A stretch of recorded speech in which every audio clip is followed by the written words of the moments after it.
जी sir. और यहाँ पे जो क्षेत्र है, गंडक पार की जो क्षेत्र है, जो बहुजन समाज के लोग हैं बहुत पीछे हैं, और जो अति पिछड़ा के लोग हैं वो भी बहुत पीछे हैं, उनका उत्थान नहीं हो पा रहा है।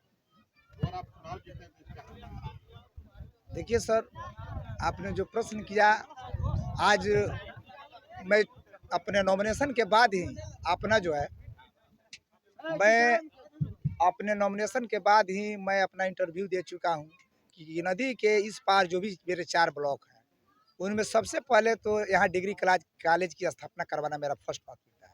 यहाँ डिग्री कॉलेज होनी चाहिए, इसलिए कि हमारे इस क्षेत्र के जो भी माने अति पिछड़ा और वंचित समाज के बच्चे हैं, ये कैसो कैसो हमारे समाज के लोग उनको अपने क्षेत्रीय विद्यालय में पढ़ाकर और मैट्रिक और इंटर तक तो करा दे रहा है, लेकिन जैसे डिग्री करना पड़ रहा है तो या तो पडरौना उनको जाना पड़ता है या तो बेतिया, जो हमारे समाज के लोग अब वो उस खर्च को वहन नहीं कर पाते हैं, जिससे हमारे समाज के लोगों का डिग्री पूरा नहीं हो पाता है। तो सबसे मेरा पहला यह जो काम होगा वो डिग्री कॉलेज की स्थापना करवाना इस 4 ब्लॉक के पहला। जैसे जो गरीब के बच्चे हैं इसी तरह सरकारी विद्यालय में हाई स्कूल पास कर लेते हैं, उसके बाद उनके पास आर्थिक स्थिति ऐसी नहीं होती है जो पढ़ पाते हैं, क्या सरकार आपकी आएगी तो फ्री शिक्षा मिल सकता है? सबसे पहले तो आपने इतना बढ़िया क्वेश्चन पूछा है सर। मैं तो यही कहता हूँ कि आज जो शिक्षा जो व्यापार के रूप में बन गया है, यही समझिए कि हमारे देश का भ्रष्टाचार बन गया है। शिक्षा में जो व्यापार हुआ है वही हमारे देश का भ्रष्टाचार का जनक है। जब हमारे बच्चे फ्री में शिक्षा नहीं पाएंगे तो आज हमारे गार्जियन जब रुपया लगाकर और अपने बच्चों को जब कामयाब बना रहे हैं, बच्चे जब मतलब कहीं जा रहे हैं हाई मतलब किसी काले मतलब नौकरी पेशा में, तो उनके साथ मतलब अच्छा व्यवहार नहीं हो रहा है, उनको पैसा देना पड़ रहा है या कुछ भी देना पड़ रहा है, घूस देना पड़ रहा है, तो हमारे बच्चों का क्या होगा? तो हमारे बच्चे भी तो फिर भ्रष्ट ही करेंगे ना जी। तो यहाँ सबसे ज़्यादा जड़ अगर भ्रष्टाचार का जड़ है तो शिक्षा ही है, जो कि रुपया के बल पर आज चल रहा है।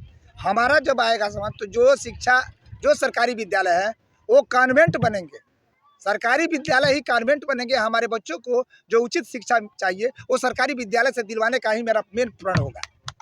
मेरा विकास का मेन जड़ वही है कि मैं यहाँ जो भी हमारे वंचित समाज के लोग जो सरकारी विद्यालय में जाकर पढ़ाई करते हैं उनको उचित शिक्षा दे रहे। देखिए अभी टाइम टेबल तो पकड़ लिए हैं शिक्षक लोग, लेकिन उचित शिक्षा हमारे वंचित समाज के बच्चों को नहीं दिया जा रहा है। सर ये बताइए, जैसे कि सरकार बहुत दावे कर रही है कि हमारा सरकारी विद्यालय बहुत बेहतर चल रहा है, लेकिन किसी भी सरकारी अफसर को बच्चे उस सरकारी विद्यालय में क्यों नहीं पढ़ते? सरकार का सिस्टम बेहतर है तो उस स्कूल में क्यों नहीं? बहुत बढ़िया। देखिए सरकारी विद्यालय का सिस्टम तो ढांचा तो तैयार हो गया, ढांचा बन गया है, लेकिन हमारे बच्चों की हत्या जो जैसे वो विद्यालय में जा रहे हैं वहीं पे हमारे बच्चों का मतलब जैसे कि हत्या कर दिया जा रहा है। मतलब शिक्षा के प्रति जैसे उनको बर्तनी का ज्ञान नहीं दिया जा रहा है और उनको क्या है सरकार का मिशन है कि प्रमोट करते जाओ। तो हमारे बच्चे जो बताइए बर्तनी का ज्ञान न जानते हो, जो क ख ग क्या है 1 2 3 क्या है उसके दिमाग में न घुसे और उसको हम प्रमोट करके दूसरा तीसरा चौथा पाँचवा मैट्रिक तक ठेल दे, तो क्या वो बच्चा ज्ञानवान बनेगा? नहीं, पहले उसको बर्तनी का ज्ञान देना जरूरी है, जो कि हमारे सरकारी विद्यालय में हमारे शिक्षक लोग नहीं दे पा रहे हैं। आज भी सर सरकारी स्कूल में जो बच्चे पढ़ते हैं, हाँ। 8 में जो पढ़ते हैं, उन लोगों अगर कोई पूछ दे कि अपना मतलब बिहार का राजधानी कहाँ है, हाँ। तो नहीं बता पाते। एकदम सही बात है, सही बात है। क्यों? उनको उचित शिक्षा दिया ही नहीं जा रहा, उन्हें बस यह कहा जा रहा है कि तुम साक्षर बनो। सरकार की हमारी ये नीति है कि बस अति पिछड़ा दलित बस्ती के लोग जो बच्चे हैं इनको साक्षर कर दो, ताकि हमारा जो है ग्लोबल रूप में हम आ जाए कि हमारा देश जो है साक्षर हो गया, लेकिन कहीं ना कहीं से इनको गुलाम बना के ही रखना है, यही सरकार की नीति।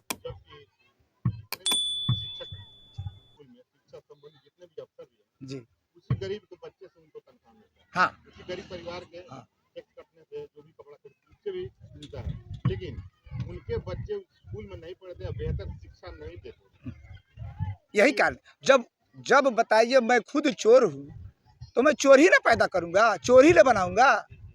तो जो शिक्षक है वो अपने कर्तव्य का निर्वहन नहीं कर रहा है। उन्हें जो बच्चों को देना चाहिए प्राइमरी स्टेज में शुरुआती दौर में वो हमारे शिक्षक नहीं दे रहे हैं। कह रहे बच्चे पढ़ते ही नहीं हैं। अरे बच्चे को पढ़ाना एक कला है। देखिए पढ़ना और पढ़ाना 2 क्रिया है। क्यों बनाया गया 2 क्रिया? अगर पढ़ना और पढ़ाना एक ही चीज रहता तो फिर दोनों एक क्रिया रहता ना। पढ़ लिए हैं, पढ़ा लेंगे, इसकी कोई गारंटी नहीं है। 5 क्लास का व्यक्ति 5 क्लास पढ़ा हुआ व्यक्ति 5 क्लास के बच्चे को पढ़ा सकता है, लेकिन ग्रेजुएशन किया हुआ व्यक्ति 5वें क्लास को पढ़ा ले, इस संभव नहीं है। यही है, हमारे लोग जो है, हमारे जो शिक्षक है, ट्रेंड नहीं है, स्किल नहीं है उनके अंदर कि हम बच्चे को कैसे पढ़ाएं कि उनके दिमाग में घुस जाए कि क क्या है, मो क्या है, ल क्या है। यही दिक्कत है। हमारी सरकार कह रही है मैं गुणवत्तापूर्ण शिक्षा दे रहा हूँ, लेकिन ऐसा कहीं कुछ जमीनी स्तर पर कहीं कुछ है नहीं। मैं शिक्षक हूँ, शिक्षक पद से रिजाइन किया हूँ, मैं जानता हूँ कि हमारे शिक्षा व्यवस्था में क्या कमी है। और गरीब कोई आम जनता जाकर अगर इस तरह की शिकायत करता है, हाँ, तो सरकारी विभाग के तरफ से उनके ऊपर कंप्लेन करने की दावा की जाए। एकदम। क्यों किया जाता है? कोई हेडमास्टर ऐसा नहीं है कि जो महीना में बीओ के पास मीटिंग न करता हो। हर बीओ का ऐसा नहीं है कि जो महीना में जाकर डीओ के पास मीटिंग न करता हो। ये क्यों मीटिंग करते हो? मीटिंग करने का ही मतलब है भ्रष्टाचार, उसका मेन मतलब है भ्रष्टाचार। अपने को बचाने के लिए मीटिंग करते हैं, बीओ साहब कर जाकर वहाँ पे अपना पूरा अगुवाई करते हैं। ये आप तो अच्छी तरह से भली भांति जानते होंगे। एकदम, तब जानते तभी तो बोल रहे हैं। जब जमीन से जुड़े हुए तभी ना बोल रहे हैं समस्या को। ये लोग पहले नहीं बताते थे, मतलब जो भी टीचर हैं ये पहले नहीं बताते थे कि हम लोग क्यों मिलते हैं जाके। अभी जितने प्रत्याशी सर आपके मैदान में है, 10 प्रत्याशी, कोई इस बात को बता नहीं सकता है जो मैं बात अभी बता रहा हूँ, क्योंकि वो लोग इससे बहुत परे हैं। वो लोग लैंड किए हुए व्यक्ति हैं, मतलब एक बार हेलीकॉप्टर से लैंड किए हैं, जमीन से उनकी कहीं कोई ताल्लुकाते नहीं है। उनके बच्चे विदेश पढ़ते हैं, इन्हीं गरीब के पैसे, हाँ, इन्हीं गरीब के पैसों से बच्चे विदेश में जाकर पढ़ेंगे। गरीब के बच्चों को शोषण आज मैं पढ़ते भी हैं। सर, अभी मैं प्रत्याशी बन के आया हूँ, बहुजन समाज बहन मायावती जी ने हमें मौका दिया है। अभी आप हमारे जाइए राजकीय प्राथमिक विद्यालय पिपरिया, मेरी 2 बेटी और 1 बेटा है। जाइए, मेरी बेटी अभी 8वां क्लास में है और बेटा मेरा 6ठा क्लास में है। दोनों सरकारी विद्यालय में पढ़ते हैं। हमारी पत्नी भी शिक्षिका है, तो हमारे बच्चे तो सरकारी में पढ़ रहे हैं। मेरी छोटी बेटी है जो अपनी माता जी के साथ जाती है, सरकारी विद्यालय में ही पढ़ती है।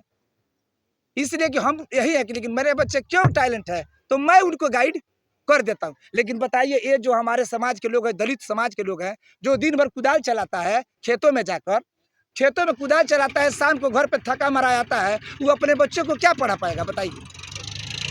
जाकर अपने शिक्षक लोगों से कंप्लेन करता है, ये सर हमारे बच्चे नहीं पढ़ पा रहे हैं, क्या आप लोग पढ़ा रहे हैं? तो कहते ही तो हम तो काम देते ही, पढ़ता ही नहीं है।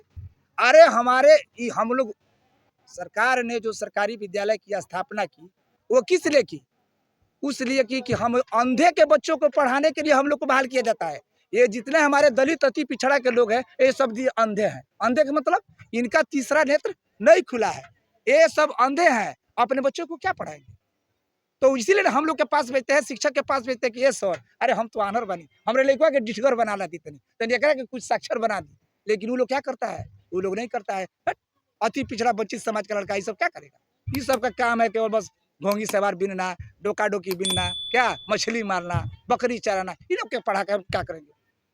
पढ़ लिख लेगा सब तो हम लोग पर तराज करने लगेगा, अपना इसका तीसरा नेत्र खुल जाएगा, ये सब होशियार हो जाएगा। इसीलिए नहीं पढ़ाया जा रहा है। हाँ, बहुत अच्छा क्वेश्चन पूछे हैं, बहुत बढ़िया। देखिए, हमारे समाज के एक व्यक्ति ने पूछा है कि कुछ आप बताइए कि कितने एक विद्यालय में कितने दलित और अति पिछड़ा के लोग हैं? गए हैं कभी विद्यालय में? जाइए, 10 टीचर होगा तो उसमें 2 ही आपका दलित और अति पिछड़ा होगा। 8 लोग जो है वो आपके नहीं है। 2 है तो 2 को देखिए भुलिया दिया जाता है। वही जो 8 है उसकी बहुमत है। क्या हो? अरे नीतीश बाबू तारे के मेडल दिए, क्या बड़ा मेहनत करता। हम जानते हैं, आप बात समझिए, सिस्टम को समझिए। नहीं, हमारे लोगों को बहका दिया जाता है। सुनिए, अभी सुनिए, हमारे चाचा जी ने बोला है कि हम लोग 2 लाख हैं, हम 3 लाख हैं। नहीं, 4 लाख हमारे दलित है और 6 लाख आबादी है हमारे अति पिछड़ा की। 10 लाख में दुर्गेश चौहान अति पिछड़ा का बेटा, और बहन जी ने टिकट दिया है। आज तो माला फोन कर, इसको तो वोटर नहीं मांगना चाहिए था, इसको तो बैठ के घर में आराम से आराम करना चाहिए था। 10 लाख काहे हम लोग 10 लाख के लिए भी हम आके यहाँ पे आपके पास भोंक रहे हैं? काहे नहीं दीपक यादव भोंक रहा है? काहे नहीं मुकेश सुनील कुशवाहा भोंक रहा है? उसको भोंकने की जरूरत नहीं है, उसके लिए होशियार है। हम लोग 10 लाख होकर भी हम लोग बुर्बक है। तो वही जो आप कह रहे हैं कि 2 टीचर है ना, वो भी बुर्बके है। वो 8 गो के चक्कर में पड़ के, इसी पर एक कहावत है, गाना निकला कि सौतीनिया के चक्कर में पीवा दूबर भैला हो। ये काहे निकला? यानी जो 2 आपके समाज के लोग हैं ना, वो भी उस 103 मतलब कौन 8 जनेऊधारी फॉरवर्ड, उस लोग को भी बहका देते हैं। इसी कारण से हमारे लोग भी काम नहीं करते हैं। अब इतना ही जान लीजिए, और अब इससे कोई बड़ा चीज होता है।